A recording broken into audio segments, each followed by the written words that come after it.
Hello అందరూ ఎలా ఉన్నారు? నేనైతే చాలా బాగున్నాను. ఇవాల్టి వీడియో ఏంటంటే చూస్తున్నారుగా డ్రై ఫ్రూట్స్. పిల్లల కోసం చాక్లెట్ని కొంచెం హెల్దీ వర్షన్లో చాక్లెట్ ఫ్రూట్ అండ్ నట్ చేయబోతున్నాను. అయితే ఫ్రూట్ అండ్ నట్ చాక్లెట్ కోసం నేను తీసుకున్న ఇంగ్రీడియంట్స్ అయితే ఇవన్నమాట. ఫుల్ మక్నా. ఫస్ట్ ఫుల్ మక్నాని మంచిగా రోస్ట్ చేసుకోవాలి. కొద్దిగా గీ వేస్ట్ చేసుకోవచ్చు. గీ మ్యాండేటరీ ఏం కాదు, ఎందుకంటే మనం చాక్లెట్లో కూడా మెల్టింగ్లో వేస్తాం కాబట్టి. మక్కన మంచిగా రోస్ట్ అయ్యాక తీసి పక్కన పెట్టేసుకోవాలి. అయితే ఇంగ్రీడియంట్స్ అన్నీ కలిపి ఒకేసారి రోస్ట్ చేసుకోకూడదు. ఒక్కొక్కటి రోస్ట్ అవ్వడానికి ఒక్కో టైం పడుతుంది కాబట్టి మనం సపరేట్గానే రోస్ట్ చేసుకోవాలి. ఇప్పుడేమో క్యాష్యూ నట్స్ వేసుకున్నాను. ఇవి కూడా గోల్డెన్ బ్రౌన్ కలర్ వచ్చే వరకు రోస్ట్ చేసుకొని తీసి పక్కన పెట్టుకున్నాను. తర్వాత ఆల్మండ్స్ వేసుకున్నాను. ఇవి ఆల్మండ్స్ మనకు రోస్ట్ అవ్వడానికి కొంచెం ఎక్కువ టైం పడుతుంది compare to cashew nuts and phool makhana. So ఇవి ఆల్మోస్ట్ ఫ్రై అయిపోయాయి. ఇందులోనే నేను pumpkin seeds and sunflower seeds కూడా వేసేసాను, ఎందుకంటే ఆ హీట్ వాటికి సరిపోతుంది కాబట్టి. ఇవి మంచిగా ఫ్రై అయిన తర్వాత ఇవి కూడా తీసి పక్కన పెట్టేసుకున్నాను. సో అన్నీ కలిపేసి నేను కోర్స్గా గ్రైండ్ చేసేసుకున్నాను. మరీ మెత్తగా కాకుండా అలా అనేసి మరీ బరకగా కాకుండా మీడియంగా ఫ్రై చేసుకున్నాను. ఇక్కడేమో చాక్లెట్ చేసుకోవడానికి ప్యాన్ పెట్టేశాను. ప్యాన్లో కొద్దిగా వాటర్ వేసేసి పైన ఖాళీ బౌల్ పెట్టుకోవాలన్నమాట. కొంచెం వైడ్గా ఉన్న బౌల్ పెట్టుకుంటే మనకు మిక్సింగ్కి చాలా బాగుంటుంది. అందులో కింగ్ ఇంగ్రీడియంట్ చాక్లెట్, ఒకటేమో డార్క్ చాక్లెట్, ఒకటేమో మిల్క్ చాక్లెట్ తీసుకున్నాను. ఫస్ట్ డార్క్ చాక్లెట్ వేసేసి డబుల్ బాయిలింగ్ మెథడ్లో మెల్ట్ చేసుకుంటున్నాను. మనకు ఇది మిక్స్ చేయడానికి విస్కర్ లాంటిది ఏం అవసరం లేదు, మనం జస్ట్ స్పూన్ తోటే కలిపేసుకోవచ్చు. ఇలా కలుపుకుంటూ ఉంటే అది ఈజీగానే మెల్ట్ అయిపోతుంది. అయితే చాక్లెట్స్ అంటే పిల్లలకే కాదు పెద్దలకి కూడా చాలా నచ్చుతుంది కదా. కానీ డైరెక్ట్గా తీసుకుంటాం కన్నా కూడా ఇలా డ్రై ఫ్రూట్స్ లాంటివి మిక్స్ చేసుకొని తీసుకోవడం వల్ల కొంచెంలో కొంచెం బెటరే కదా. నార్మల్గా డ్రై ఫ్రూట్స్ తినాలంటే తినం కాబట్టి ఇదొక బెస్ట్ ఆప్షన్. పిల్లలైతే అస్సలు తినరు, వాళ్ళకైతే బెస్ట్ అని చెప్పచ్చు. నేనైతే ఎప్పుడు ఇలాగే చేసి పెడతాను. చూడండి ఎంత చక్కగా మెల్ట్ అయిపోయిందో. మా పిల్లలైతే క్యాష్యూ నట్స్ ఒక్కటి తప్ప వేరే ఏ డ్రై ఫ్రూట్ తినరు అసలు. కానీ ఇలా చాక్లెట్లో చేసినప్పుడు మాత్రం మంచిగా తినేస్తారు, ఎందుకంటే వాళ్ళకి తెలియదు కదా అందులో ఏమేమి ఉన్నాయో.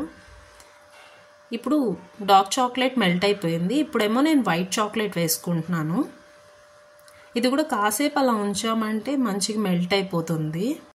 అయితే ఇప్పుడు వింటర్ కదా, కొంచెం మెల్ట్ అవ్వడానికి టైం పడుతుంది. కానీ చూసారా ఎంత చక్కగా మెల్ట్ అయిపోయిందో. డార్క్ అండ్ వైట్ మిక్స్ చేసాం కాబట్టి మనకు అలాంటి కలర్ వచ్చింది. మంచిగా కలిపేస్తే మిక్స్ ఈ చాక్లెట్ చేసుకోవడం చాలా ఈజీ. కాదంటే కొంచెం జాగ్రత్తగా ఉండాలి, ఎందుకంటే డబుల్ బాయిలింగ్ ప్రాసెస్ కదా, చేతులు కాలే ఛాన్స్ ఉంటుంది కాబట్టి. ఇక్కడేమో ఇవి చల్లారిపోయాయి, వీటిని ఇదిగోండి ఇలా వీడియోలో కనిపిస్తున్న విధంగా కోర్స్గా బ్లెండ్ చేసుకోవాలన్నమాట. ఇప్పుడు మంచిగా మెల్ట్ అయిన చాక్లెట్లో ఈ పౌడర్ని మిక్స్ చేసుకోవాలి. అయితే కొంచెం యాడ్ చేసుకుంటూ మనం కలుపుకోవాలి, ఎందుకంటే అంతా ఒకేసారి వేసేసామంటే చాక్లెట్ తక్కువ, ఈ పౌడర్ ఎక్కువ అయిందంటే గడ్డ అయిపోతుంది. సో అందుకని మనకి ఎంత కావాలో అంత చూసుకుంటూ యాడ్ చేసుకోవడమే. అయితే ఇంకా మెల్ట్ అయిపోయింది కాబట్టి కిందకి దించేసాను. అది కొంచెం కష్టంగా ఉంది, స్టవ్ పైన మిక్స్ చేయడం కొంచెం కష్టంగా ఉంది, అందుకే కిందకి దించేసి మంచిగా మిక్స్ చేసుకుంటున్నాను. కొంచెం యాడ్ చేసుకుంటూ ఇలా స్లోగా మిక్స్ చేసుకోవాలన్నమాట. ఎంత స్లోగా మిక్స్ చేస్తే అంత మంచిగా కోట్ అవుతుంది. మనకు డ్రై ఫ్రూట్ పౌడర్ వేసినట్లు ఎక్కడ తెలియదు అనమాట, పిల్లలు అయితే అసలు కనుక్కోలేరు. తర్వాత ఇదిగోండి మౌల్డ్స్ తీసేసుకున్నాను. నేను కొంచెం పిల్లలకి నచ్చేలాంటి షేప్స్ తీసుకున్నాను. ఈ మౌల్డ్స్లో కొంచెంగా ఫిల్ చేసేసుకోవాలి. ఇప్పుడైతే దానికి పక్కన పడింది కదా మౌల్డ్లో, కానీ ఏం కంగారు పడిన అవసరం లేదు. మనకు ఫైనల్గా ఫ్రీజ్ అయిపోయిన తర్వాత నీట్గా షేప్ వచ్చేస్తుంది. ఫైనల్గా అంతా ఫిల్ చేసేసుకున్న తర్వాత మనం మౌల్డ్ని ఇలా ట్యాప్ చేసుకోవాలి. దానివల్ల యూజ్ ఏంటంటే ఎయిర్ బబుల్స్ ఏమన్నా ఉంటే రిలీజ్ అయిపోతాయి. ఇదేమో రోజ్ ఫ్లవర్ మౌల్డ్ అనమాట. అదైతే అసలు తర్వాత రోసెస్ లాగే ఉంటుంది. చాలా బ్యూటిఫుల్గా అనిపించింది నాకు. అదిగోండి మొత్తం నాకు 3 మౌల్డ్స్కి వచ్చింది. ఒకసారి టేస్ట్ చూసా, చాలా నా ఫ్రీజింగ్ టైం తీసుకెళ్ళి ఫ్రిడ్జ్లో పెట్టేద్దాం. చూసారా 10 మినిట్స్కి మనకు బాగా ఫ్రీజ్ అయిపోయింది. ఇప్పుడు డీమోల్డ్ చేద్దాం.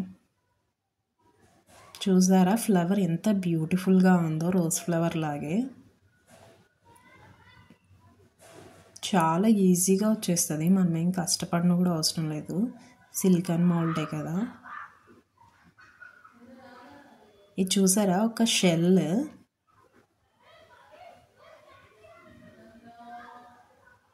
ఇలా చాలా షేప్స్ ఉన్నాయి. ఇదేమో ఒక క్రోన్ అనమాట.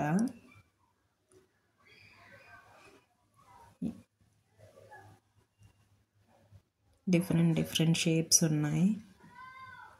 ఇది చూసారా ఎక్స్ట్రా ఉంది కదా, జస్ట్ మనం అలా తీస్తే వచ్చేస్తుంది అనమాట. ఫ్లవర్ నీట్గా ఫైండ్ అవుట్ అయిపోద్ది. చూసారా ఎంత నీట్గా వచ్చేసిందో.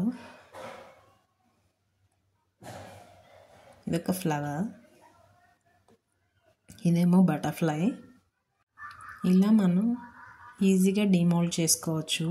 ఇదేమో చూసారా ఒక బుల్లి అంబ్రెల్లా, ఎంత బ్యూటిఫుల్గా ఉందో కదా. స్ట్రాబెర్రీ. ఇలా షేప్స్, డిఫరెంట్ షేప్స్ ఉండడం వల్ల ఏంటంటే పిల్లలు చాలా ఎంజాయ్ చేస్తూ తింటారనమాట. ఇదేమో ఒక హార్ట్ షేప్, ఇది కూడా అగైన్ అదే. ఇది క్రోను, ఇందాక చూసాం కదా సేమ్. సో ఇలా అన్నీ డిమోల్డ్ చేసేసుకున్నాను. ఈ చాక్లెట్స్ అన్నీ నేను ఒక బాక్స్లో స్టోర్ చేసి ఫ్రిడ్జ్లో పెడతాను. మా పిల్లలు ఎప్పుడు అడిగితే అప్పుడు ఇచ్చేస్తాను, ఇంకా నేను కూడా తినేస్తాను. Thanks for watching. బాయ్.